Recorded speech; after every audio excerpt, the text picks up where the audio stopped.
There is a moment deep in the ocean when one of the most feared predators of the entire coral reef can no longer breathe properly, and no one around notices because its pain is silent, invisible, hidden within its own flesh. The giant Moray Eel is trapped inside a narrow coral crevice, its enormous body compressed between walls of living stone, and something deep inside its own body no longer obeys. It opens its mouth, closes it, it opens it again, in a movement that should be automatic and involuntary, as natural as the beating of its own heart, but which now requires enormous effort, as if each breath were forcibly ripped from a body that no longer wanted to cooperate. It's not hunger, it's not anger, it's not the threatening posture she would normally adopt towards an intruder. It's something else, older and more cruel than any confrontation between predator and prey. It's her body being devoured little by little from the inside by creatures so small that no human eye could ever see them without help. A thin, whitish film covers part of her eyes, distorting the world into blurry shapes. Tiny dark spots move on their own across her skin, entering and exiting the folds of flesh near her gills, like parasites that have learned, over millions of years, to choose precisely the places where no bite, no muscle, and no sharp stone could ever reach them. She shakes her head violently. Once, twice. She slams her whole body against the rock in the absurd hope that the physical pain will manage to tear out something that's already too deeply embedded to come out on its own. It only works partially. The parasites, clinging to the outer skin, come loose, carried away by the current. But those that have already penetrated the gills and those that have already settled on the edges of the eyes remain there, immune to any desperate attempt at self-defense. The gills, which should open and close in a smooth, almost hypnotic rhythm, now tremble erratically like an engine about to fail, choking with each incomplete breath. And it is precisely at this moment, at the height of despair, that she makes the only decision left to her exhausted body: to leave the rock crevice that was, until a few days ago, the safest refuge of her entire life. She doesn't know where she's going. She only knows she needs to move, because staying still there means dying slowly, suffocated from the inside, defeated not by a bigger or stronger predator, but by an army of creatures smaller than a grain of rice. And just a few meters away, hidden among corals that any unsuspecting diver would completely ignore, lies the only thing on that entire reef capable of saving her life. She doesn't know it yet, but you're about to find out. To understand how a gigantic predator, capable of swallowing an entire fish in a single jaw movement, reached this point of extreme fragility, it is necessary to go back 7 days in time, when this same stretch of reef still seemed perfect, untouched, indifferent to the silent tragedy that was about to begin. 7 days earlier, this giant Moray eel, one of the largest specimens of its kind in the entire Indo-Pacific region, had been living hidden in a narrow cave, carved into the living rock for years. Its body could exceed 2 meters in length, be as thick as an adult man's arm, and be covered in skin that resembled mottled marble in shades of gray, brown, and black, a pattern that perfectly camouflaged it among the shadows of the coral. During the day, almost nothing moved inside that burrow. Only the tip of its snout appeared at the entrance of the hole, its nostrils shaped like small tubes sniffing the water for chemical traces that no other animal on the reef could detect. It was a silent and constant surveillance system, refined by millions of years of evolution, capable of identifying the presence of prey, a rival predator, or any subtle change in the composition of the surrounding water. At night, however, everything changed. The eel slithered out of the cave like a liquid shadow, its entire body writhing among coral crevices where no other predator of that size would dare venture.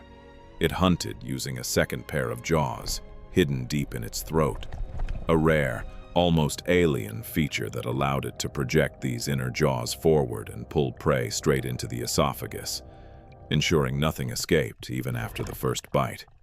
Nothing in that underwater world used to pose a real danger to her. Smaller fish would flee at the mere hint of her scent in the water.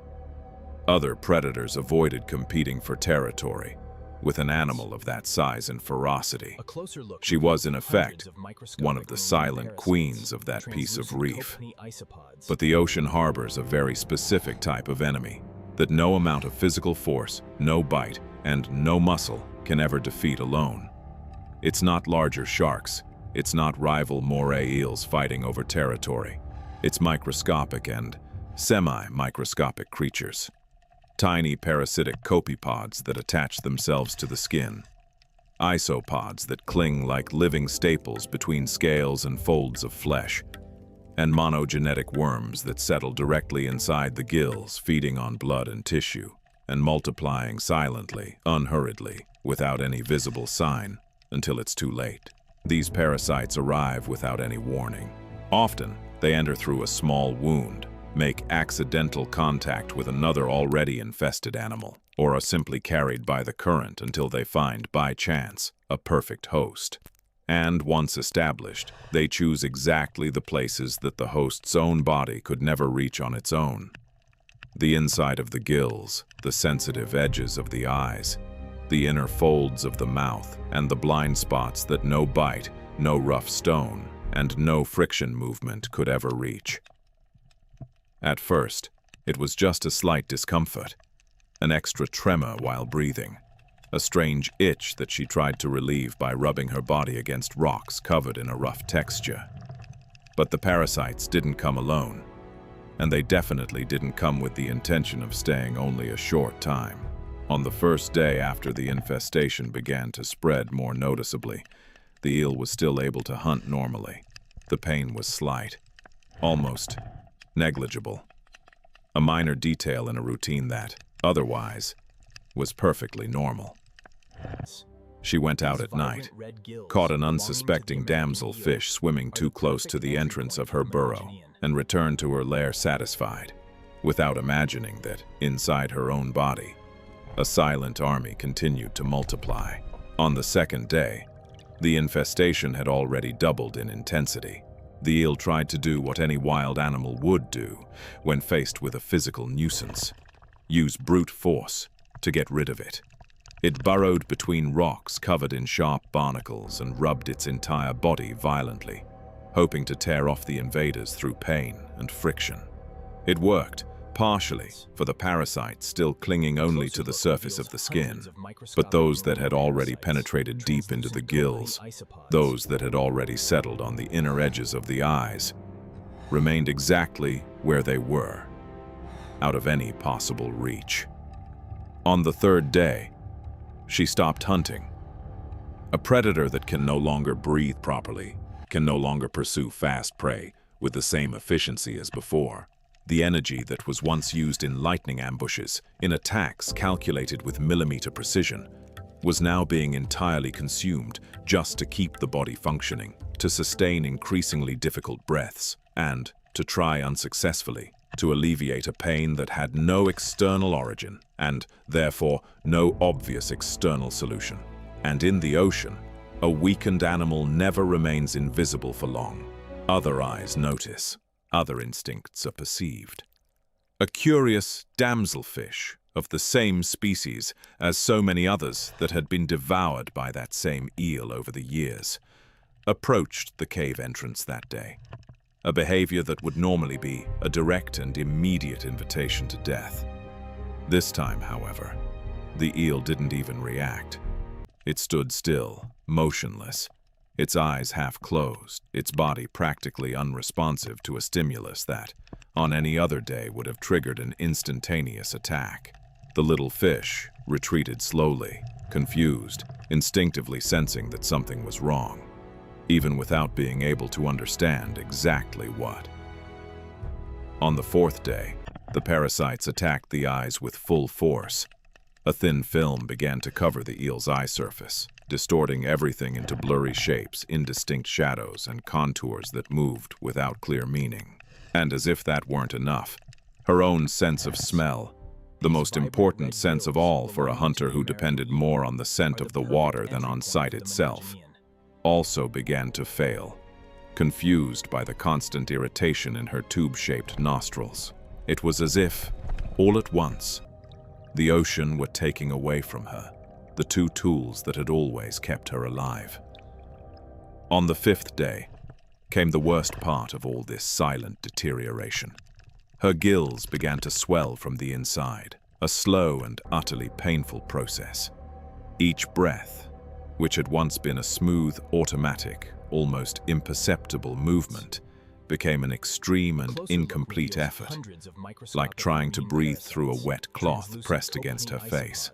It was as if the ocean itself, the only thing that had ever sustained, nourished, and protected her since she was just a transparent larva, drifting in tropical currents, was slowly becoming insufficient to keep her alive. On the 6th day, she practically stopped moving. The enormous body, once so agile and capable of contorting itself through impossible crevices, now remained motionless within the burrow, each breath a constant and painful reminder that something was profoundly wrong. It was precisely at this point, on the verge of total collapse, that something within that tired and dehydrated body made the only decision left available: to leave, to swim, to go anywhere but that rocky hole, which, in a matter of days, had transformed from a safe haven into a deadly trap. She didn't know, when she began to crawl out of the cave on the 7th day, that just a few meters away there was a very specific piece of reef that, for hundreds of tiny ocean creatures, functioned as a veritable field hospital, open at any time of day without judgment, without charge, without exception. This type of place exists, scattered across coral reefs in virtually all tropical oceans on the planet, and is known among marine biologists as a cleaning station. These are very specific points on the reef, sometimes a single isolated coral head, sometimes a narrow crevice between rocks, sometimes a simple outcrop of sponges, where small shrimp and specialized fish gather day after day, generation after generation, to offer a single service: removing parasites from the skin, gills, and mouths of other animals, including gigantic predators that, in any other context, would swallow them without hesitation. And here's one of the most surprising details of this whole story. The predators know exactly where these stations are. Reef sharks swim kilometers, crossing the territory of other rival predators, just to reach a known cleaning point. Giant manta rays, some with wingspans larger than a car, form veritable organized lines underwater, hovering motionless, patiently waiting their turn to be served. And fish, that in any other part of the reef, would devour a shrimp in less than a second, without a second thought upon entering a recognized cleaning station, change their behavior almost instantly. They open their mouths wide, completely immobilize their bodies, and deliberately and consciously allow these same small creatures to freely enter and exit their gills and their own mouths without any aggressive reaction. Researchers who have spent decades studying this behavior, including marine biologists who have dedicated their entire careers to observing the cleaner fish known as the cleaner wrasse, have discovered something even more fascinating. Hidden behind this apparent truce, cleaner shrimp and cleaner fish use movement and color as a kind of visual advertising. They wave long white antennae or swim in small, undulating, repetitive dances, an almost hypnotic signal that communicates without any words, without any sound, a clear message. I am safe. I can help you. There is no reason for distrust here.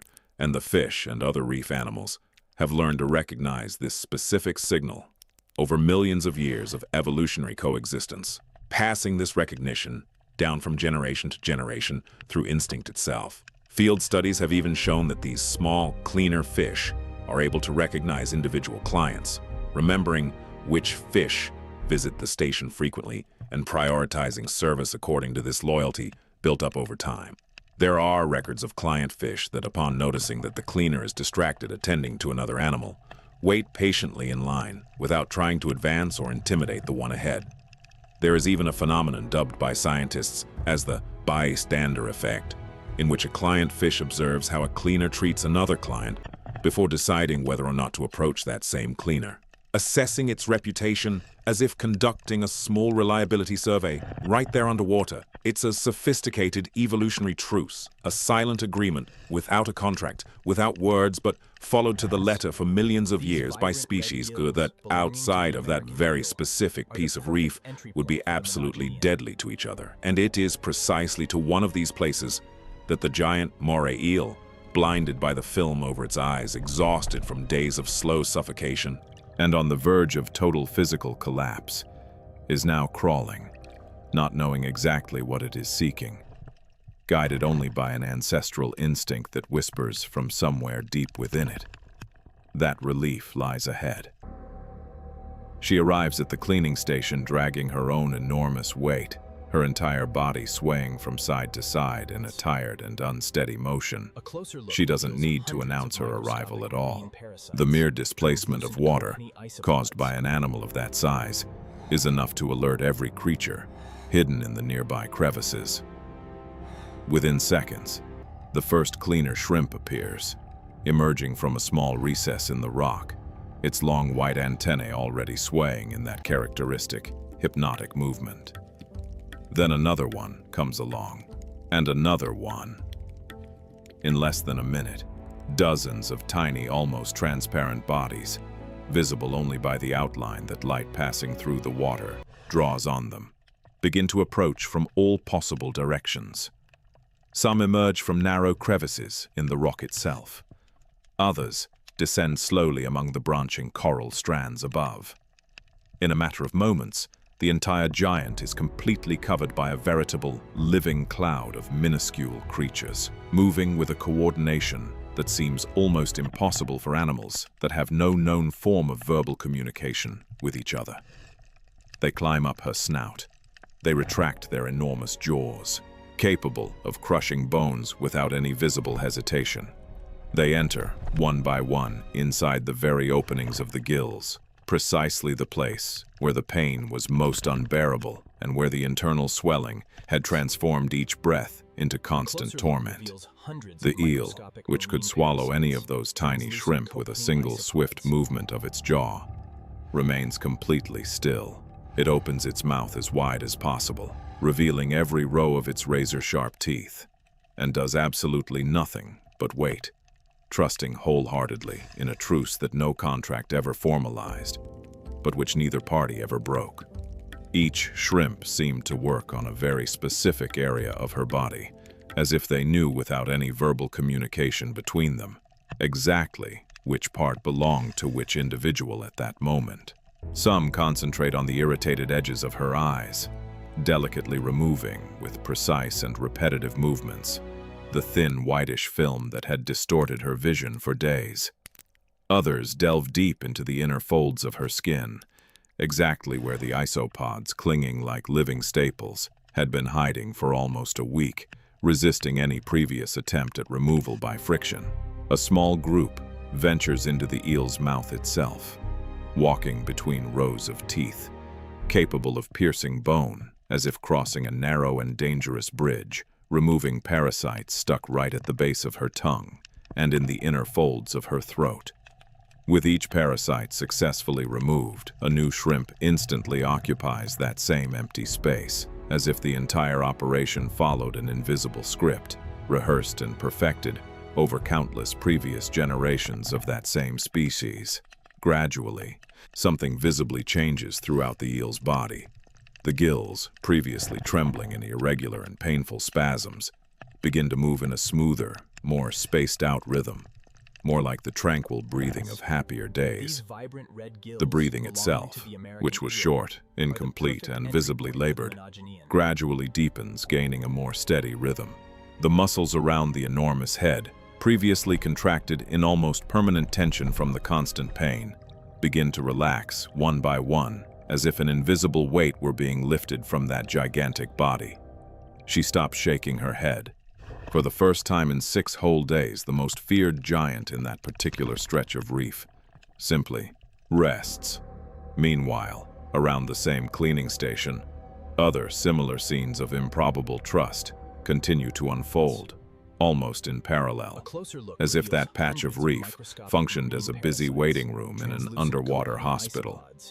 A bright, yellow-finned surgeonfish patiently awaits its turn, maintaining a respectful distance from the giant eel, without any sign of fear or anxiety, as if it knew instinctively that there, in that specific space, the normal rules of predator and prey simply do not apply. A small grouper approaches soon after, immediately adopting a hunched and almost reverent posture, head bowed, signaling to the nearby shrimp that it too needs attention as soon as possible.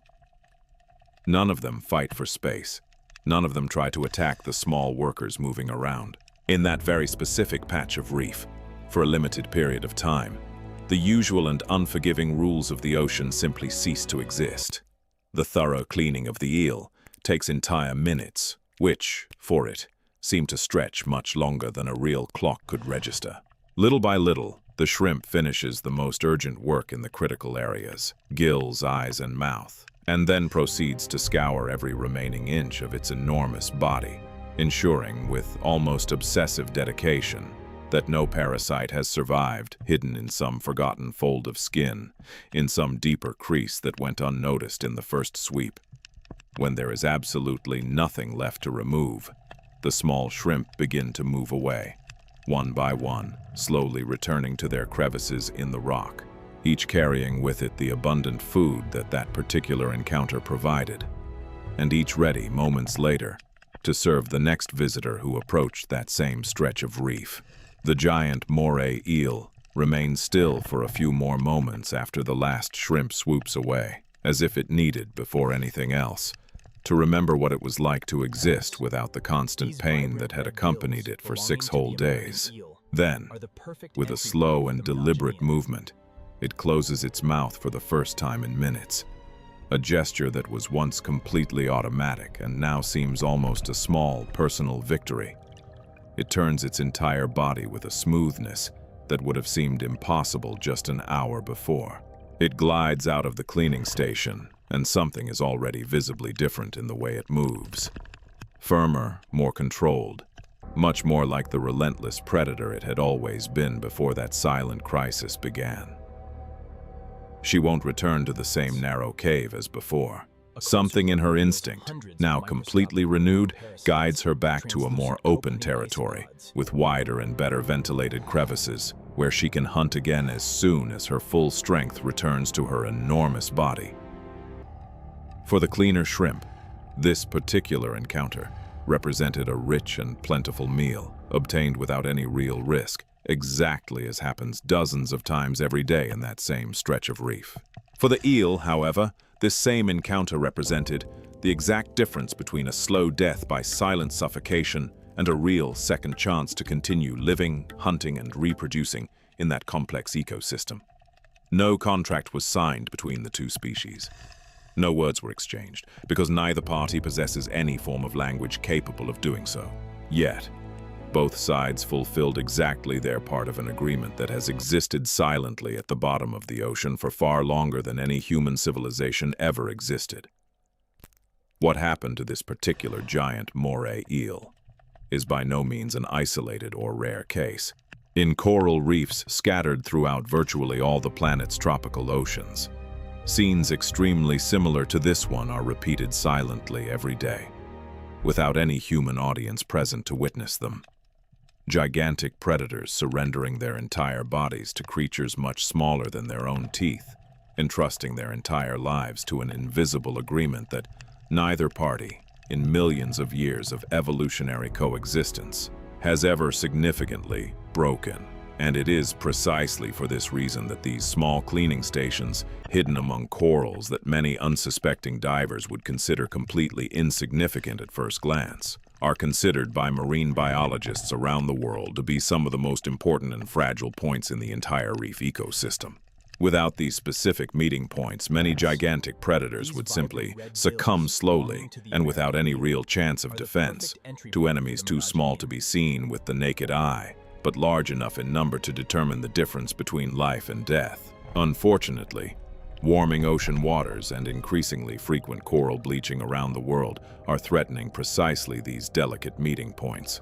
Recent studies show that stressed or dead corals no longer shelter shrimp and cleaner fish populations in the same way they once did, meaning that as coral reefs disappear, so do these invisible field hospitals on which so many gigantic predators have silently depended for survival. But this particular eel, the one that nearly succumbed within a narrow rock crevice, will need to return. The parasites never completely disappear from that stretch of reef. They only retreat temporarily, waiting for the next opportunity to settle again in some unsuspecting host. And at some point, within the next few weeks, a new group of parasites will already be silently settling between its gills once more, restarting the exact same cycle that, apparently, never has a definitive and permanent end. Because in the ocean, survival is never a one-time achievement, resolved once and for all. It's a silent war that repeats itself, day after day, week after week, between creatures that have learned over millions of years of shared evolution that sometimes the only real way to win is to completely trust the right enemy at the right time in the right place. And the next time that reef giant feels its body weighed down again, its breath falter once more, and its vision darken behind a new invisible film, it will already know exactly where to swim. Because at the bottom of the ocean there is always a specific place where even the most feared predators learn sooner or later to lay down their arms.